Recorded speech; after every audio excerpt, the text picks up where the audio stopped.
Hello all, welcome to Hyma family food channel. కొబ్బరన్నం చేసుకుందామా?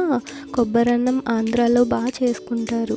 So ఇప్పుడు మనం బిర్యానీకి రిలేటెడ్ అయిన మసాలా దినుసులన్నీ తీసుకుని, చిల్లీస్ కావాల్సినవి తీసుకుని, ఆనియన్స్ ఏమో కట్ చేసుకొని, పుదీనా కూడా కొంచెం కట్ చేసుకొని ఉంచుకున్నాము.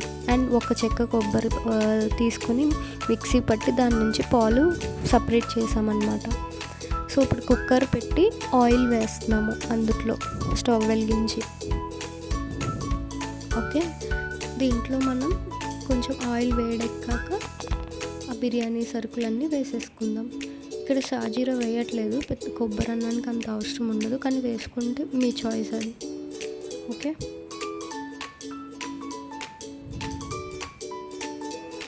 కొంచెం బాగా వేయించుకొని తర్వాత మిగతావి వేసుకుందాం. ఎప్పుడైనా ఇంట్లో ట్రై చేశారా కొబ్బరన్నం? ట్రై చేస్తే నాకు కమెంట్లో చెప్పండి, ఏమైనా చేంజెస్ ఉంటే నేను చేస్తాను.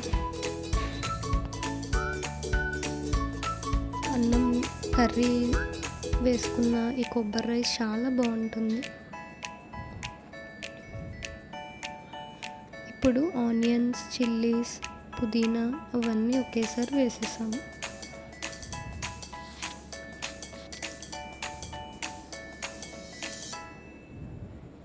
ఇది బాగా వేయించుకున్న తర్వాత ఆనియన్స్ గోల్డెన్ బ్రౌన్లోకి వచ్చిన తర్వాత మనం ఒక 2 గ్లాసెస్ ఆఫ్ రైస్కి 6 గ్లాసెస్ ఆఫ్ వాటర్ కాదు, యాక్చువల్లీ కొబ్బరి పాలు పోస్తున్నాం. తీసుకున్న కొబ్బరి పాలు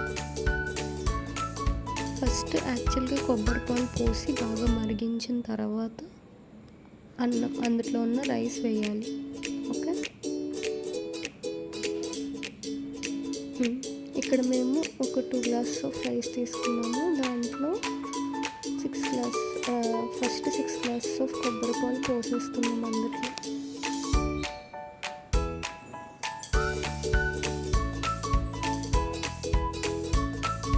ఇది బాగా మరిగిన తర్వాత ఆ బియ్యం అందులో వేసుకుంటే సరిపోతుంది.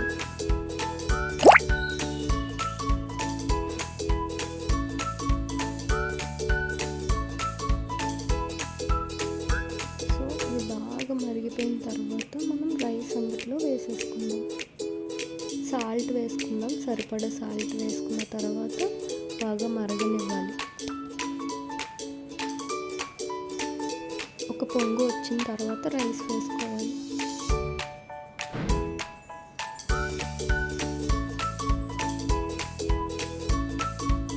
ఇలా పైకి వచ్చిందంటే మరిగిందని అర్థం. సో మనం ఇప్పుడు రైస్ వేసుకోవచ్చు. ఓకే, సాల్ట్ సరిపడా వేసుకోండి. ఇది కొబ్బరి అన్నం కదా, కొంచెం తీయగా ఉంటుంది. రైస్ వేసేస్తున్నాం అందులో, బాగా కడిగి పెట్టిన రైస్.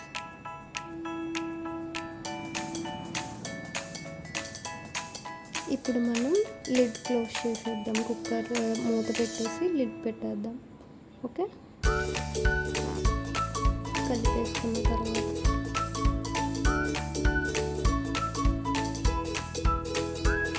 ఒక 2-3 విజిల్స్ వచ్చాక కట్టేయాలి. ఎక్కువ విజిల్స్ కూడా అవసరం లేదు, ఎందుకంటే మళ్ళీ మెత్తగా అయిపోతుంది.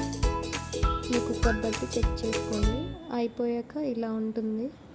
చాలా స్మెల్ అయితే సూపర్ ఉంది, టేస్ట్ కూడా సూపర్ ఉంది. మీరు ట్రై చేసి నాకు చెప్పండి. Thank you.